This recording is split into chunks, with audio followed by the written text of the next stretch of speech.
আসসালামু আলাইকুম, সবাই কেমন আছেন? আশা করছি সবাই ভালো আছেন। আমি অনেক ভালো আছি। আমরা চলে আসলাম কুমিল্লায়। এখানে আমাদের যাত্রা বিরতি দিয়েছে। এখন বাজে রাত ১:৩০।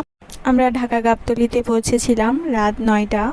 আর আমাদের খাগড়াছড়ির গাড়িটি পেয়ে যাই ৯:৩০-র। তো আর রিস্ক না নিয়ে আমরা ওই গাড়িতেই টিকিট কেটে নিই। আমরা ফ্রেশ হওয়ারও সময় পাই নাই, তাই ভিডিও করা হয় নাই ওখানে। তো আমরা গাড়িতে উঠি, তারপর এখানে চলে আসি। তো আমরা এখন রাত ১:৩০-র দিকে এখানে নেমেছি। সো আমি সারা রাত ঘুমাইতে পারি নাই, অনেক নার্ভাস, অনেক টায়ার্ড সারা রাত জার্নি। এখন বাজে ভোর ৪টা। আমরা এখন খাগড়াছড়ি রোডে।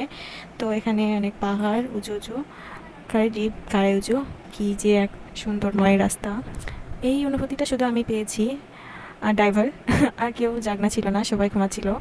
আর আমার তো গাড়িতে ঘুমিয়ে আসতেছিল না, সো আমি সারা রাত জেগে জেগে একটু ঘুম ধরছিল, ওই তখনই যাত্রা বিরতিটা দিয়ে দিছে।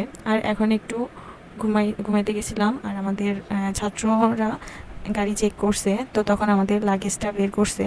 তো আমাকে ওখানে ডাকছিল, তাই আমার ঘুমটাও ভেঙে গেছে। তো এই পর্যায়ে আমরা এখন আবার আমার ঘুম ধরছে না, তাই আমি প্রকৃতি দেখছি, সকাল, সিক্ত বাতাস, মনটা ভরে যাচ্ছে একদম। এরপর আপনাদের সাথে দেখা হবে নতুন কোনো ভিডিও নিয়ে খাগড়াছড়িতে। তো সবাই ভালো থাকবেন, ভিডিওটা শেষ করছি। আসসালামু আলাইকুম, আল্লাহ হাফেজ।